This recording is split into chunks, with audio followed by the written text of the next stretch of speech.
Hey, welcome to the podcast. It's Josh Rosenthal from Borderlands Trail Running. I am on a high right now. The post-race stoke level is high from our Salt Lake Foothills 50K and half marathon that we put on this last weekend in the foothills of Salt Lake City.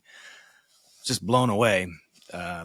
Still that there isn't some marquee event that's been there for a long time. I mean, in fairness, the Wasatch Steeplechase, I think, started in like 1979, and it's a 16-mile deal that goes from Emery Grove Park in downtown Salt Lake City up to, Black Mountain, back down. Super cool race. And I think it's postponed like indefinitely right now. Other than that, there's not a lot back there. There's a bandit race called the Bow Show. That's a super awesome race put on by some of the iconic, runners of Salt Lake City. But we're the only permitted race back there, and it's an honor. And I love those trails. I've run those trails a lot, and we put on an event with a lot of really great runners, a lot of really excited runners, and it was cool. We'll do an episode on it in the future when we open registration for 2025. But today I'm just struck with an immense gratitude to get to be doing things in this industry right now. One that just does so much good for people of all speeds, like the super fast people. It's fun to be able to provide a race for them to test themselves in that way, but also all the way back to dead last, Josh Lyle. It was awesome to watch him come across. I just love it. I love everything about it. And today I'm just stoked to be in it. And to further that, today on the podcast, we're going to be talking about Zion Ultras. In a way, I did 35 episodes on the lead up to it, but the course in season 3 is the hero, not the person. And so I just wanted to talk for a little bit about Zion 100 today, or the Zion Ultras in general, how much I love them, the history of them, where they came from. I think they have an interesting history, some interesting folks in their past. And I think they've got a bright future, just as someone who participates in the event. And candidly, I know Salem Stanley, who is the owner of Vacation Races, who puts it on. But in season 3, I'm not taking money from races to do these episodes. This is really born out of a genuine and legitimate passion and love for the industry. But before I get started on the history and the course of everything of Zion, would you take a sec and follow the podcast, whatever platform you're listening, if it's Spotify or Apple? Those numbers really do help a lot. And putting out this much content from Instagram to YouTube to the podcast, everything really is an absolute labor of love, but it requires some resources. And so if you could follow the podcast, it just helps me. Those numbers help me as I'm pursuing sponsors to try and help get this thing even further off the ground than it already is. At this point, we have 1,100 followers, and that's, I'm so thankful for that, to be 4 months in and maybe even less, 3 or 4 months in and have those kind of numbers. But if you follow, subscribe, leave a comment, all of those things are tremendously helpful. So please do that. All right. The Zion Ultras. Zion Ultra first came on my radar because my friend who I've mentioned so much in so many different forms of content on Borderlands stuff, Jeremy Cox put it on my radar. I originally became interested in the 100-miler after a combination of Born to Run and Unbreakable documentary. Became obsessed with it, really wanted to put myself to the test out there on the 100-mile trail, and Jeremy knew that, and I watched him do Wasatch, and I don't know, I'm going to guess here 2015, maybe even 2016, but I knew my time was coming. I had set my path toward the 100-miler in 2013 or 2013, and I was quite methodical about it. Like as it got into my heart and my soul that I was going to test myself on the 100-mile trail, I set a 5-year plan in place where year 1 would be a trail marathon, year 2 would be a trail 50K, year 3 would be a trail 50 miler, year 4 would be a trail 100K. And then obviously year 5, the 100 miler. And I actually stuck to that plan pretty well, with the exception of year 4. I sort of expedited from the 100K and went straight to the 100 miler. To this day, I haven't done 100K, but I do look forward to getting one on my calendar at some point. So I just bypassed it. And, but that's because Jeremy put it on his calendar, and I was like, hey man, let's be at that starting line together. He had gotten a really gritty finish at Wasatch, and I thought, hey, that's what I want to tether myself to in my first attempt. So we started doing the deep dive into Zion and what it was. And at the time, I believe it was still Ultra Adventures, which was owned by Matt Gunn. So the race started, I think, in around 2012 was the first year that Matt Gunn put it out there. And Matt Gunn was an icon. He was he passed away, I believe, in 2020.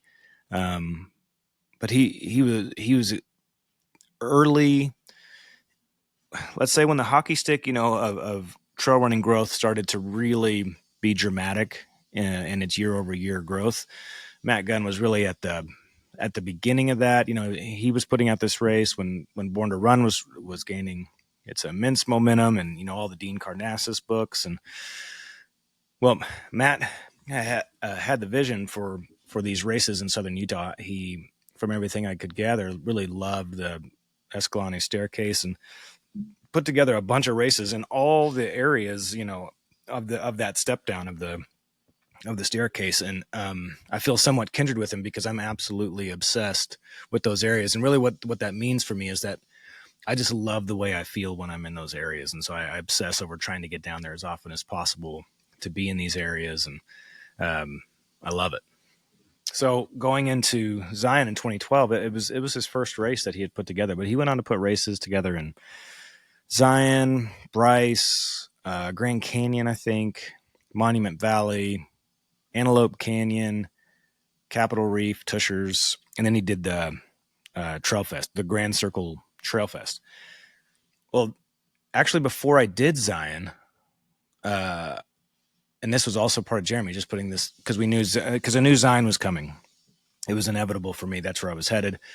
I did Capitol Reef. I did the Capitol Reef 50 miler, which was amazing. Going from, started near Boulder, Utah. I often joke that's the real Boulder, but I'm a Utah maximalist. And so if you're in Boulder, Colorado, don't take that the wrong way. I know Boulder, Colorado is great too, but Boulder, Utah is unbelievable. Shout out to Hell's Backbone Grill. Amazing area. And that Capitol Reef race that starts down there goes up on the plateau. It's like 10,000 feet above sea level for a lot of the race. It's up there. I don't even know how that's really possible. It feels like you've gone way down. But when you come off I-15 and head east, I think you're just going up. And so Capitol Reef is probably one of the higher national parks that we have in Utah. And I love that race. And one of the cool things about that race at Capitol Reef, put on by Matt Gunn, was that our NUFO from Born to Run, he was there, and so was his son. And at the finish line, there was some Tarumaran people there. I think they had made some of the awards. And I think that's just a snapshot from everyone who I've talked to who knew Matt, of who he was. He really cared about the community, cared about everybody who was involved in it, and tried to spotlight as many people as he could.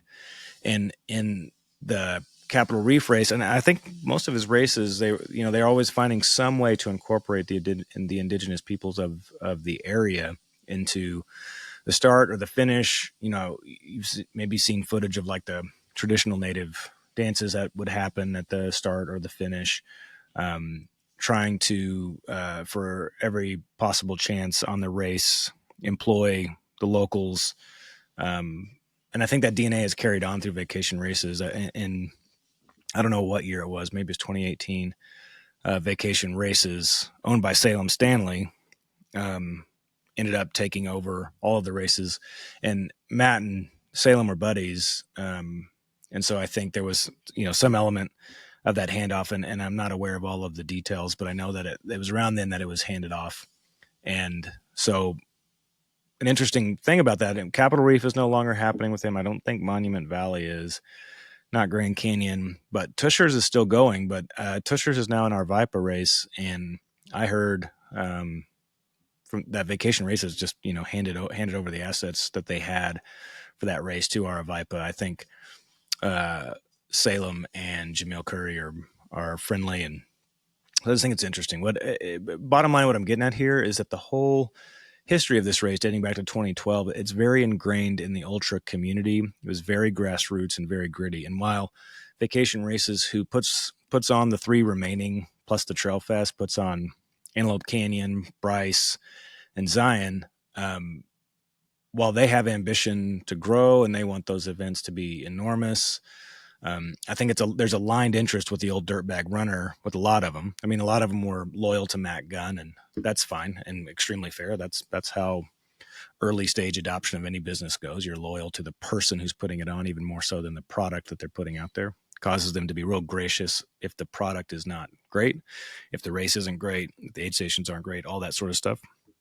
A lot of people were loyal to Matt, didn't go on, but I think Vacation Races now, they've got a lot of ambition to grow. They've got a lot of different things going on.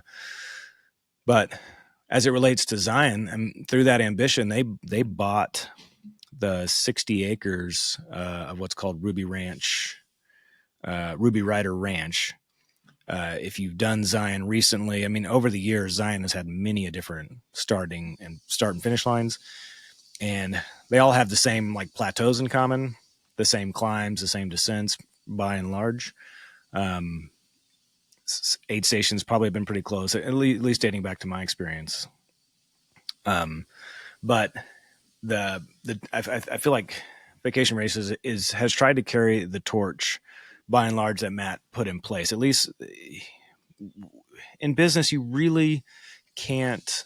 They say that you can never rid the company of the founder's DNA. So even if the founder of a company ends up leaving that company, the DNA that founder put into the company is actually something that you cannot remove. You cannot take that out. It's always going to be there. And so I think, for better or worse, for anybody who's founded anything, Steve Jobs, anybody, that's good and bad. There's always good and bad. But I think one of the good things that Matt put into that race series is a deep love and a deep respect for these areas, and also clearly a deep love and a deep respect for the runners who are going for it. So Vacation Races was putting on half marathons. Matt was putting on these ultras. They come together in 2018. They had to ditch some of the races. I hear some of them may come back at some point, to be determined. But the Zion 100 miler, I can't. It's really hard for me to put into words just how great that race is. I don't know if I just have expectations that aren't average. I don't place a ton of pressure on the bib pickup expo or the finish line expo vibe energy. For me, I just want to be able to get my bib. I want to be able to sleep at a place that's relatively close to the starting line. And then I just need to make sure that there's water and backup food at the aid stations. And so knowing that I am kind of low maintenance, also the asterisk is knowing that I've DNF Zion 3 of 5 attempts. This race really has delivered for me every time. I mean, I have absolutely loved it, no matter where the start line is, no matter where the finish line is. But now with the start line being at Ruby Rider Ranch, I think it's just perfect for me. So, and I think a lot of runners agree by and large, because also now you can camp at the start finish line, and also because Vacation Races owns that plot of land, they can always have that as the start finish line. So I think the course there, at least the start and finish, is going to indefinitely be what it is there. And so I think that's pretty cool in terms of, let's just even think of things like course records and stuff like that, which isn't necessarily a vibe of Vacation Races. And I wanted to look up who holds course records there, but they use Run Sign Up, and it is not obvious how to find that. And I'm almost certain, unless someone can correct me, that you cannot actually find it on that website. It's not organized in such a way to give you race records, which perhaps that's the value proposition. Run Sign Up is probably for less competitive races, and Ultra Sign Up maybe is really more about the competitive race. Could be wrong. At the very least, I found it unsatisfying to try and find the course records. I know some people have run it fast. I know Michael McKnight had a solid year one year when I was running it, a year that I DNF'd. But you start at Ruby Rider Ranch and you go straight over to Gooseberry Mesa. And Gooseberry Mesa is world-renowned mountain bike path. And it's a little bit, if you're training for Zion 100, I think you should do a measure. And I'm no coach. And also I'm, one of the worst ultra runners in terms of 100-mile finish rates, 20%. I think you should do some running on some pavement, on some sidewalk, because a lot of that slick rock is going to do the same thing to your body. So if you only run on soft trail and all of a sudden you're at Zion and you're doing a it's almost like 13.1, 13.2 mile loop around Gooseberry, your body's going to get beat up like it does on the road to some degree, because a lot of it you're pounding on that slick rock. But it's known all over the world, and there's good reason. And Zion and Vacation Races in general does a good job of sending you on a route that gives you the views, that gives you those payoffs. You have to work for them, and that's part of the fun too. But Gooseberry absolutely delivers on the views. So I think the best view of the whole thing is on that Gooseberry loop. It's a real short. It's like a 16th of a mile out and back that they send you to this just absolutely stunning viewpoint. And you come back around, it's kind of it's just a loop that you do there. You come back to the aid station, and then you drop off. They were calling it Mondo Z. I have never heard that called Mondo Z. And it's possible that I just haven't been paying attention. Also, they could have given it a new name, but you drop off the cliff there and you go down into the Virgin Desert, and, it's just, it's as advertised, just hot. You're in the desert. Like, it's giving you everything that you would expect in a desert race. And sure, this is the 100-mile course that I'm recounting, but they have a half marathon that just in a way works its way through from the start line down that like fire access road type thing and does the loop and comes back. So they don't actually get to drop down Mondo Z, but you get all of the beauty and the things that any half marathoner would just absolutely love to see on a race. They got the 100K and the 50 miler. All those things are kind of, working through there, or I'm sorry, 50K. Yeah, 50K, 100K, 100 miles, I believe. So they don't all get the exact same thing where you drop down Mondo Z, the big cliff that's 1,500, 12 to 1,500 feet of gain over the course of a mile or so, mile and a half. A loss, I guess, in this case. But you're working your way through the Virgin Desert. And in the Virgin Desert, it's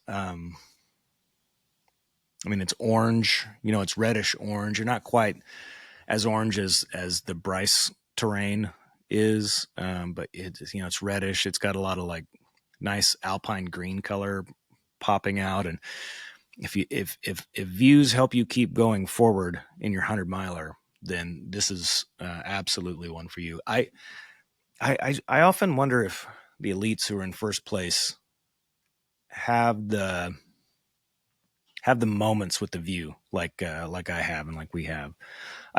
Because this one would deliver. An elite would come and crush this thing in 14 hours or less. If they're doing that at Western states, like a Walmsley, like a Tom Evans, top of class ultra runner would really obliterate the course. But I don't know, do they get to stop and enjoy the view, or at their pace, do they ever find a rhythm enough to where they can appreciate where they're at? I'm sure they can. It's just not something that I can do or am familiar with. But this is one of the reasons I think people run Zion. Beyond desert obsession, which Aravaipa can deliver real nicely on the desert vibes. In fact, the competitive advantage from me, who's never ran in Phoenix or in the area where those massive cactuses are, I got to imagine like that's just got to be cool to those cactuses that are, much taller than humans, to be running through them. And I can imagine the hallucinations with those are just, as good as it gets. But the working your way through that desert and getting all of the best feelings that you would want in the race, and then you're going to go do another climb up Smith, and then I'll tell you that one is just hell on earth, to be honest with you, because it hits the pavement. I'd say if there's one downside to this race, one thing I wish was different is that climb would be up Smith Mesa, would not be on blacktop on the hottest part of the day.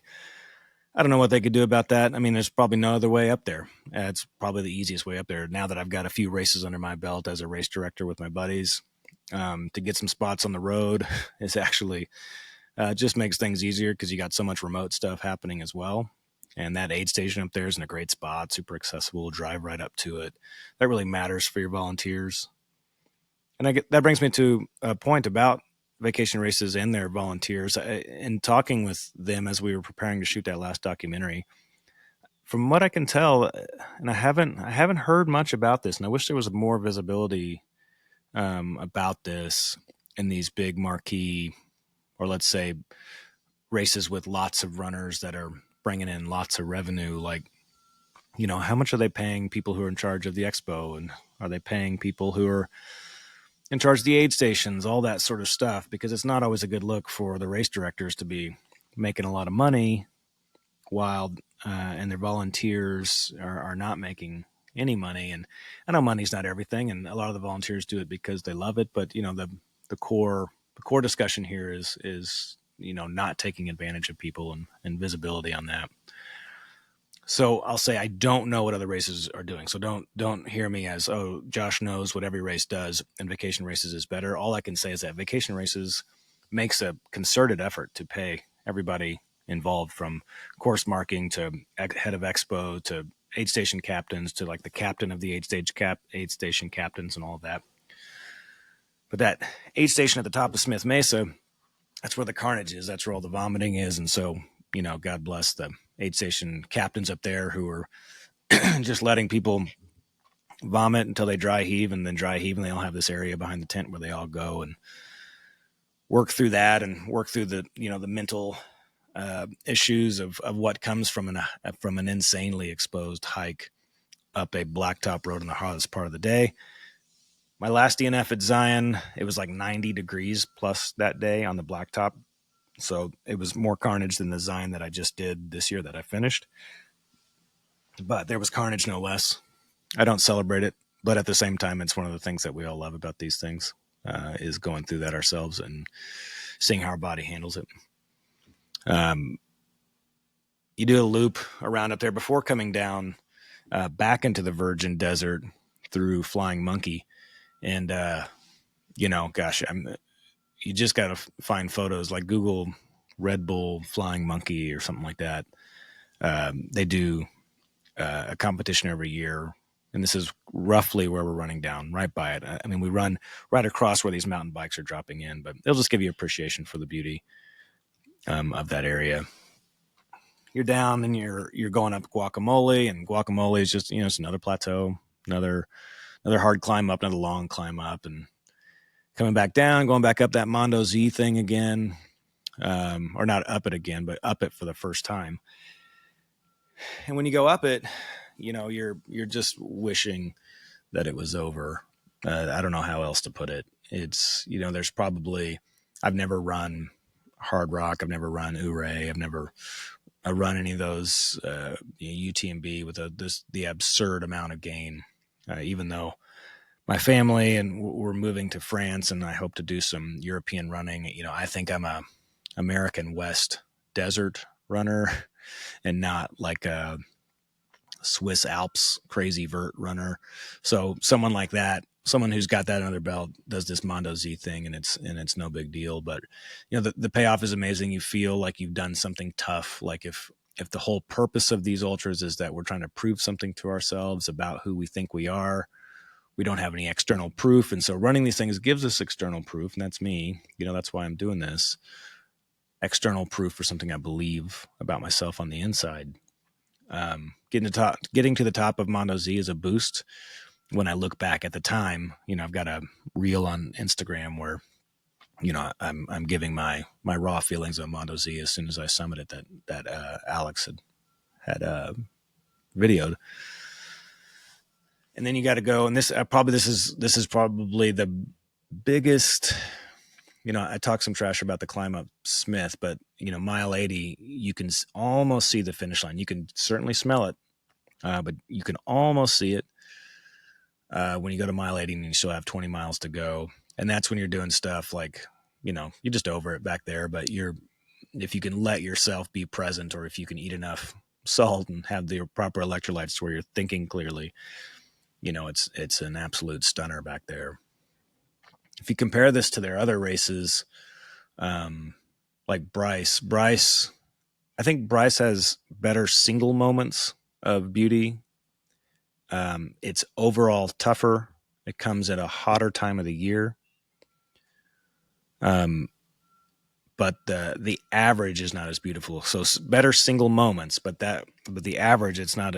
Zion is, I think, more beautiful, because Bryce has to get that 100 miles. They have to send you to a lot of different places that just aren't as compelling, in my personal opinion. To me, it's it's all about Zion. I've never run Antelope Canyon, but what I've heard is, I think from my perspective, a mistake in thinking from its founding is that, the runners are mentally there for the beginning, and they pass you, they run you past the Antelope Canyon, super iconic canyon.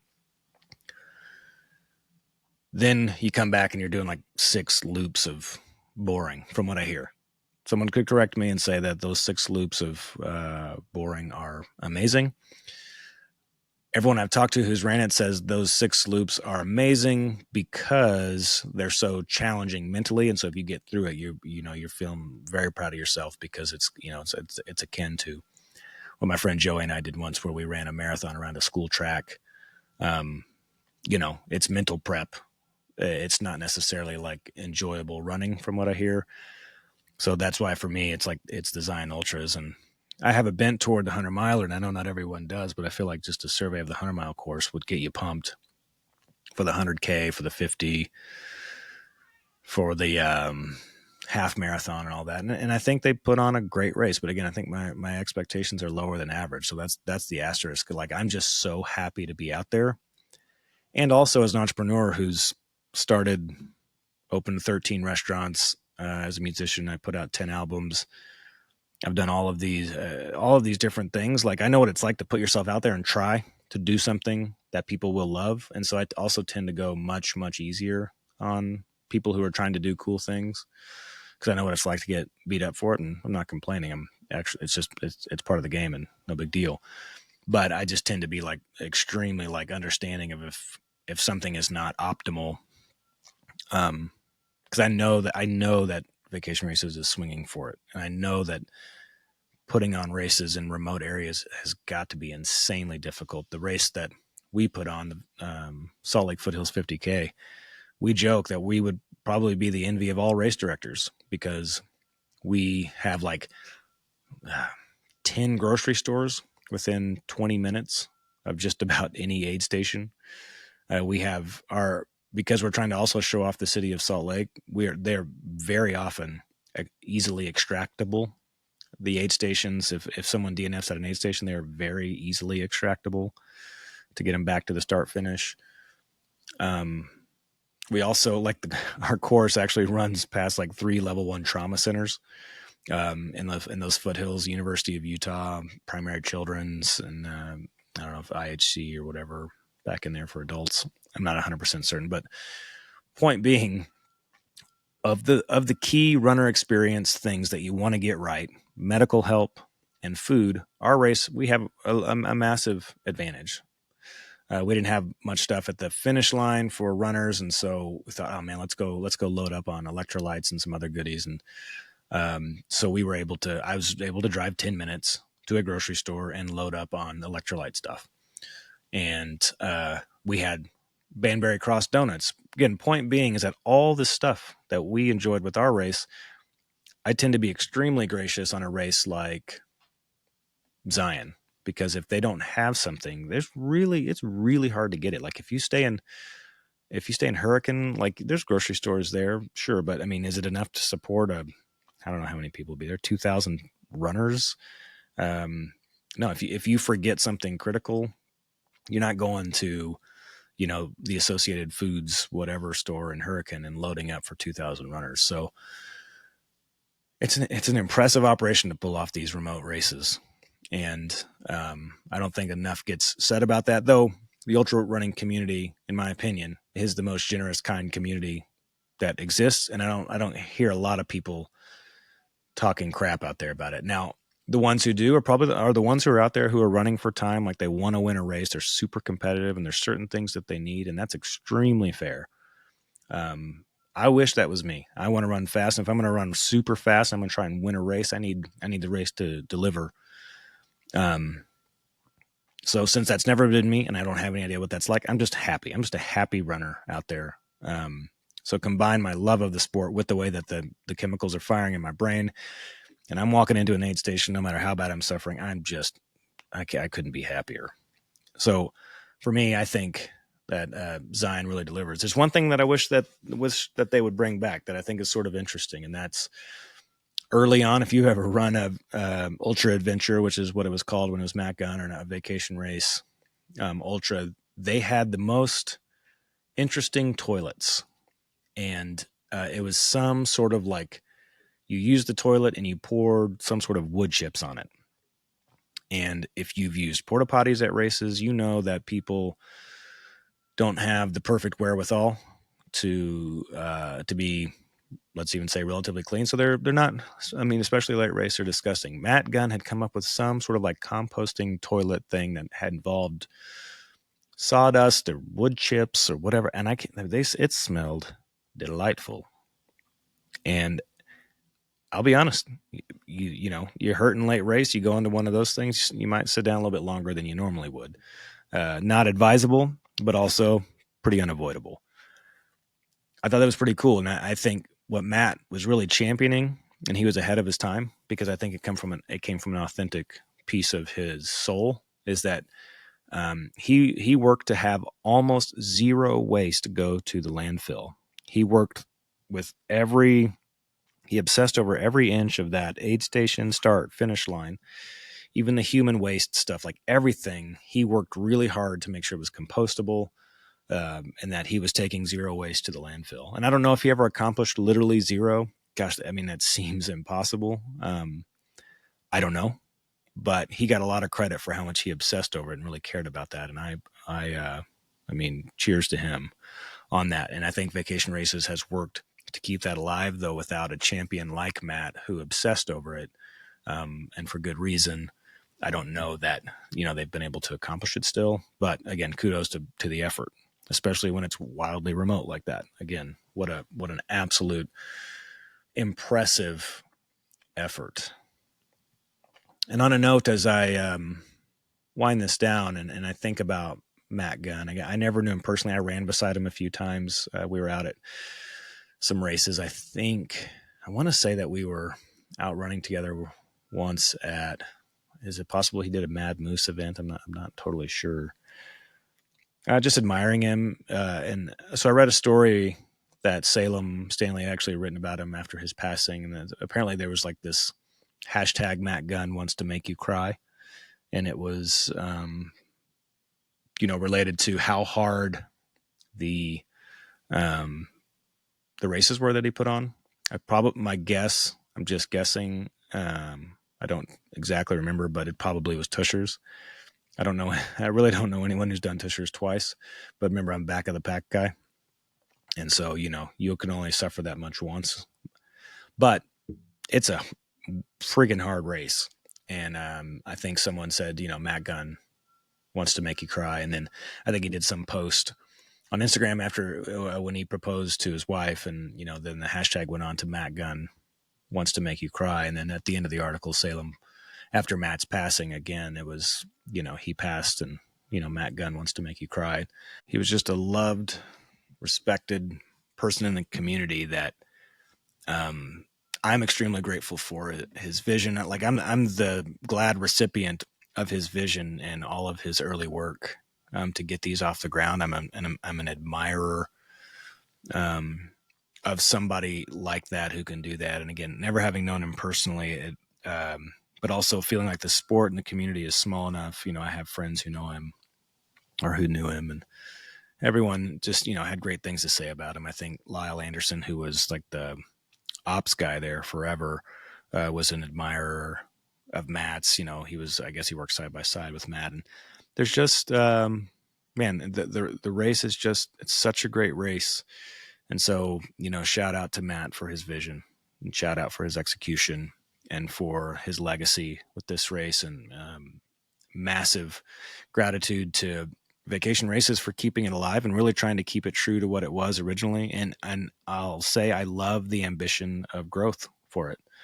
I hope it grows. I hope it becomes exponentially larger. I don't care if it's ever a race that it lands on the elite radar.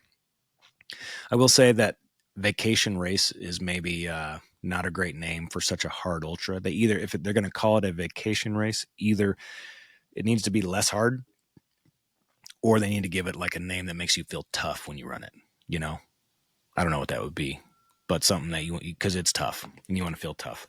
And I would say that's probably true for every single 100-miler, from the Yeti, where it doesn't have a ton of gain, like we talked about in the last episode, or Rocky Raccoon, doesn't have a lot of A. They're all hard, but man, Zion's real hard, just like all the rest. And to call it a vacation race just feels like you don't walk away feeling as tough as you could if it had a real badass name. So Salem, if you're listening, change the name.